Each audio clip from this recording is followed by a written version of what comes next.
Hello, fashion friends and family. This is Stacy here from Sobromo and Elsa Fitzgerald.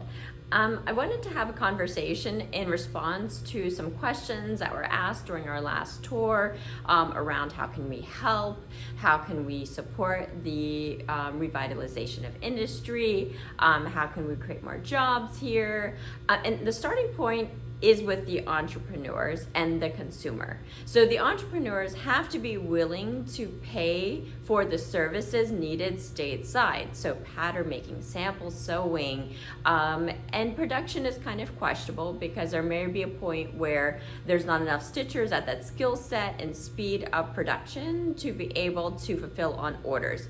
But that said, we quite often have entrepreneurs asking and saying, I want to commit to the US, I want to create here. But once they get the price point, or once they look at what it really costs to create, they sort of back out, right? They back away and they say, oh, I didn't know it cost that much. And so you have to bear in mind that these individuals have spent in the average 20 to 30 years investing in their skill set. So in order to command a $75 to $200 an hour rate, depending on the work, right, from product development and innovative sample development is around the 200, and then for that kind of small batch manufacturing is at the 75-hour rate.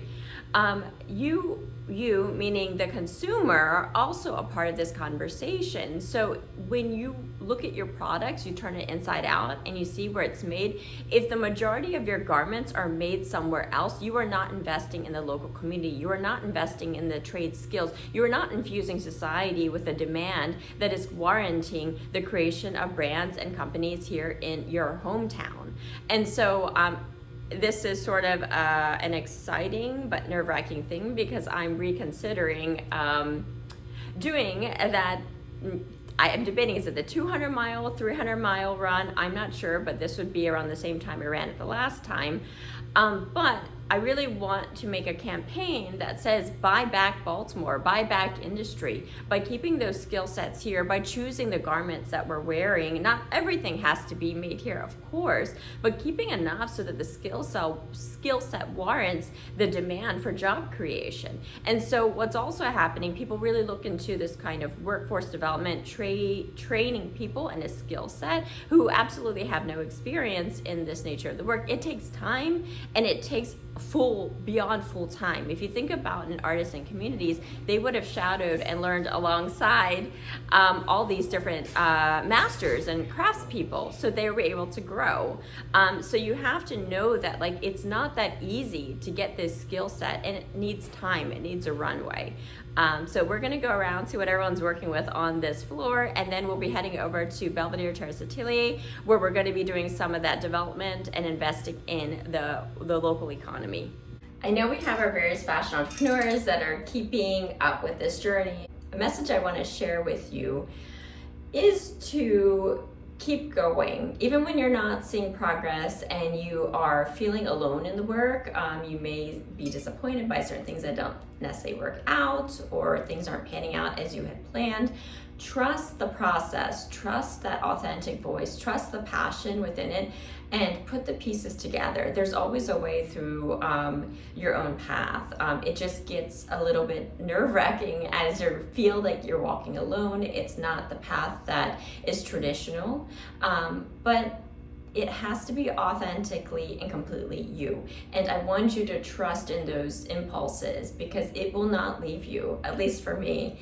As much as I try to back away, walk away, give up, my soul doesn't let me. It knows that there's a calling to be a part of something more and to be of service within it in my own unique way. So as I continue to water the garden and nourish your own garden, I do feel honored that I'm able to trust my voice and help others to find theirs, because you do have it. It's just a matter of speaking up with conviction. And we are here in the fitting room that will eventually come together. And also note, another tip is that you have to kind of put some things on pause so that you can focus attention on other elements, so it does not all happen at once, and your energy can only be allocated to a certain number of things within that work. So be patient, but be persistent.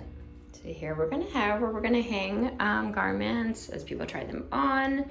We're gonna have a green wall eventually, and then we're gonna have our little farm country chic feel. For our followers, if you have fashion or sewing related books you'd like to donate to our community library here in the Garment District, feel free to reach out and send them our way. We will be putting them here. Oh, I love walking by. Just dropped off some coffee for George. Oh, you can see Bunuri's busy working away at her beautiful kabaya work. And then over there we have the kabaya that I did. So cute. And maybe once these are ready, Mr. Hardy will have me try them on.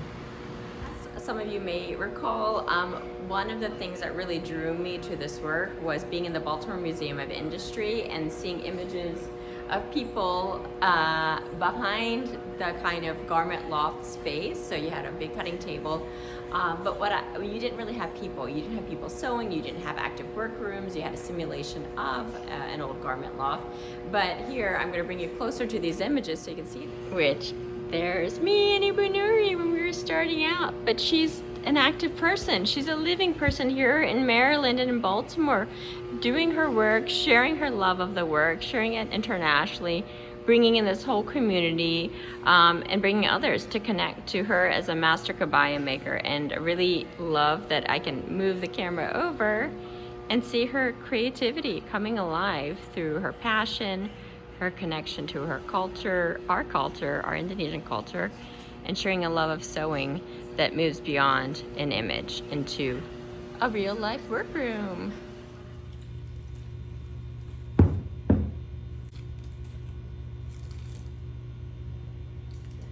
So Stacey, have you eaten breakfast? All right, well, we're gonna go pop over and see Warren Savage. Busy at work as usual.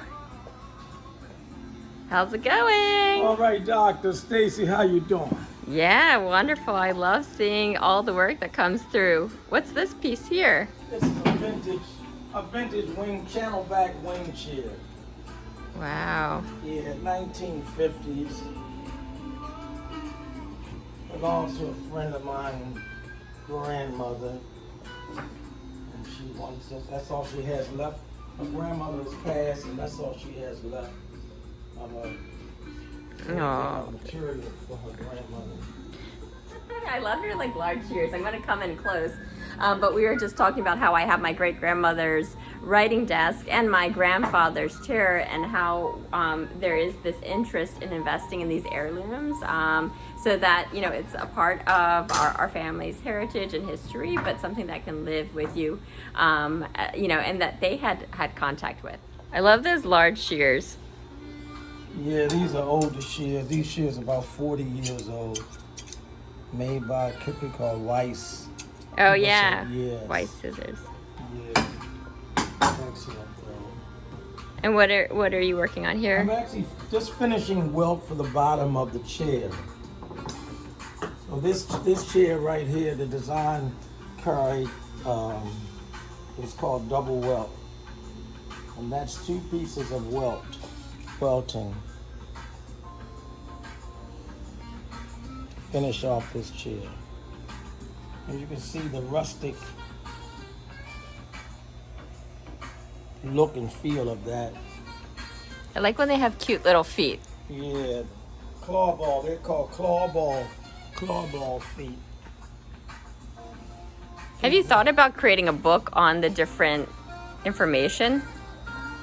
Yeah, I want to talk about when we have time, the history of the upholstery in Maryland.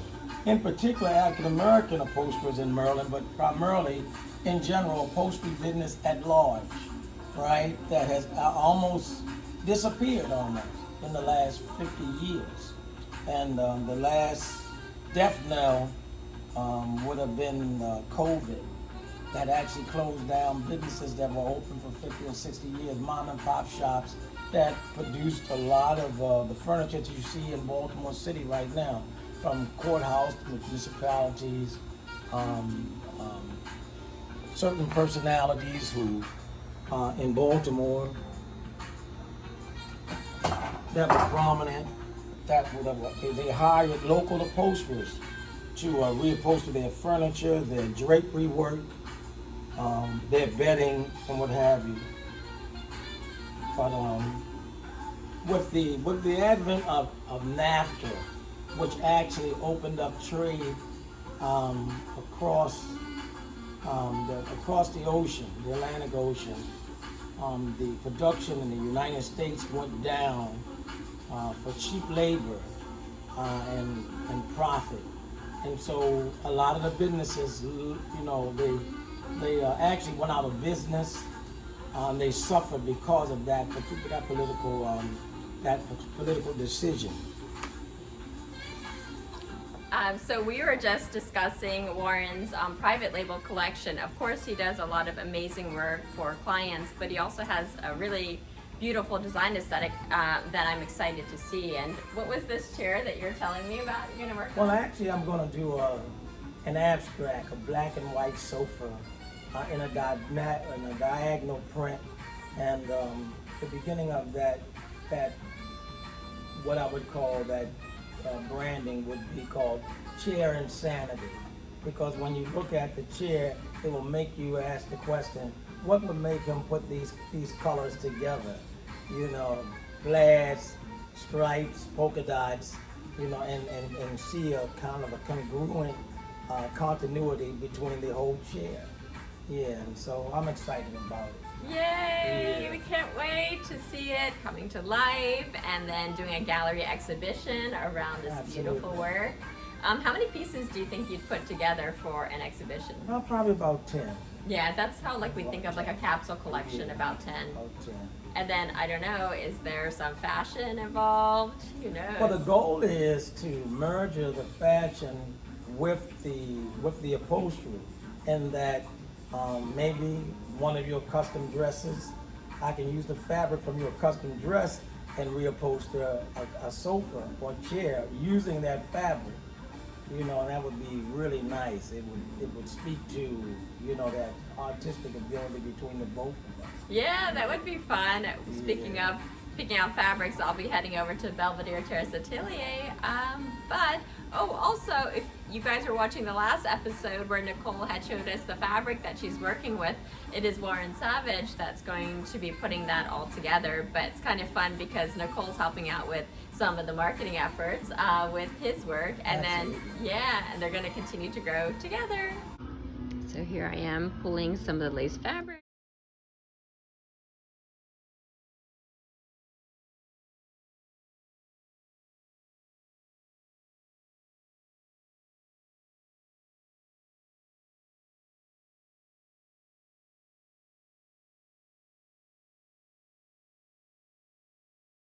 So I arrived at Belvedere Terrace Atelier and I'm trying on one of the Icosa Resort pieces. This is one size smaller than what I would usually wear, but you did see this coming together in the recent promo video when we were doing our fashion school intensive. She's going to have a slip that goes underneath of it. We do that clean. We do that clean and put the rubber in the back, and then the sides just the overlock. Yeah. Turn it up. I think that'll be the best way. I don't know. You let me know if binding would be better in here. And for the cover stitch, so we can do that with the elastic. And the size no elastic? No elastic on No the sides. elastic. Yeah. So you see how so I lowered it down a little bit, but see how it's a little flappy. We want to just a teeny tiny bit of shearing, just a little bit of shearing. Okay. Yeah. Oh, I am super excited about this haul. I picked up some stuff specifically for our trip. This is a lot lighter than I was expecting. Nicole just finished some filming for Icosa Apparel. You have to check out on her Instagram, Icosa Apparel, to see some of the talking that she went through, some of the different fabrics she's received. And these three are going to be created into her beautiful swim that Elena's currently working on. It looks like a lace extravaganza. Yeah, to the back. Yeah. It's pretty cool how this, I really love this blush color. I mean, this is the vintage dress that I've been wearing all the time, but it really kind of Yeah. Matches I nicely mean, there. this is just so unique. It's so Yeah. interesting.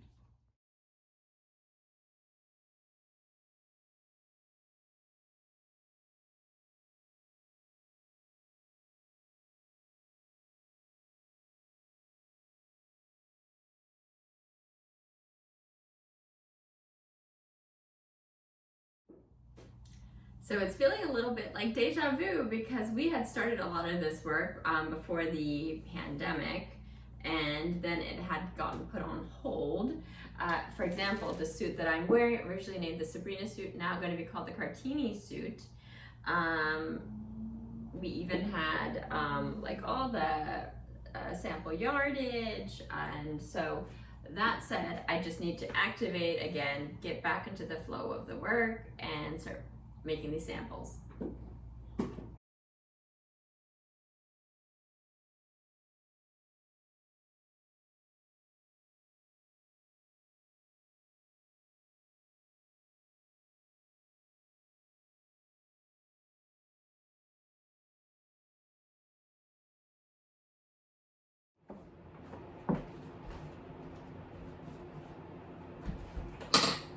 Yay! Busy day today. We were at Sobromo, Belvedere Terrace Atelier, and now we're here at Madison House, where I am setting up the Fashion Heritage Needle Trades Foundation area.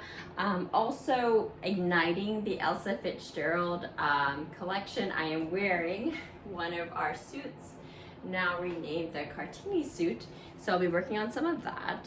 These are some vintage cases I got during the travels. This is my mother's original case, which looks vintage. I guess in theory it could be considered vintage, but it's actually from Indonesia. And inside of it, you have the Indonesian batik. This is where I have my sewing supplies.